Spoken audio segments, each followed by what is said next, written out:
Some people went into this room, and I told them not to go inside.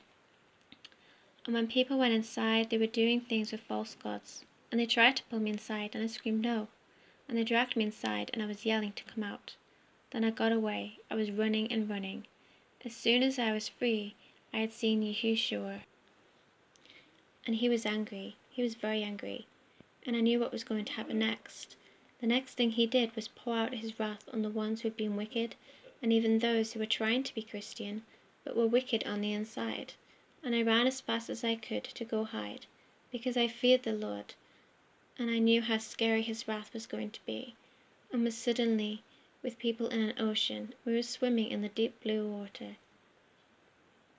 until we came to a table, and I decided to sit down and eat the food that was on it. Then there was a lion, and I was gazing upon his face, and I was touching the lion's face, and put my head on his head. Then he turned into a man, Yeshua, Jesus, and we were just gazing into each other's eyes, and I innocently touched his beard, not believing that I finally get to see my Yeshua. Then one person further down from afar from Yeshua said, "How come she gets to be so close to you?" I put my head down and just touched his heart, and then he replied, "Look at how simple and pure she is being with me, and her humbleness and holiness towards me. She fears me, but she still doesn't want to depart from me." Then he looked at me again, gazing into my soul and smiling. After I woke up from the dream, I was scared, and the Lord knew this, so I went into my garden heart. And the Lord just held me. He could feel my fear, and he just stroked my cheek and said, "It's okay. There's no need to be afraid. My innocent ones will not see my wrath."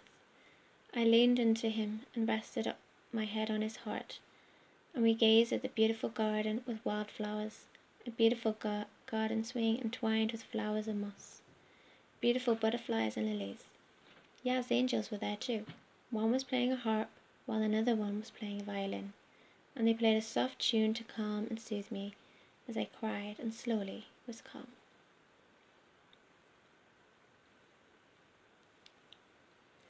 When people were going into this room and doing things with false gods, this is in reference to Christians and people of the world celebrating pagan holidays and pagan practices. The little things you do during these holidays to take part is worship to a false god, and when I was being forced to take part also, this is symbolic of children being forced, in a sense, to take part in them too.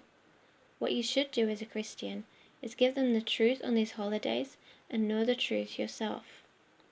When we were swimming through the deep water, that was the innocent, the children, ones with childlike faith in the sky. For in Genesis 1, he said, he separated the waters from the waters. We were swimming in the sky. The table was the long table that all of God's children will be sitting among at the supper of the Lamb. The person who asked the question at the end of the dream, this is symbolic of the jealousy that is going round in the body of the Messiah. Do not be jealous just because God is giving others dreams and visions and revelations. The Lord will give you what is needed at the precise moment, and when you do receive it with humbleness and gladness. Show glory to God Most High, and don't be jealous of others, for this will only bring envy and then hate and then anger into your heart, harming your soul. Instead, ask for forgiveness on this jealousy that you do feel, and ask God to take it away and then forgive yourself. When I was innocently touching Yeshua's heart, this is symbolic of the pure love and holy relationship we can all have with Yeshua Jesus, if only we will give him the time to allow him to rearrange our hearts and cleanse our souls until it becomes light and love.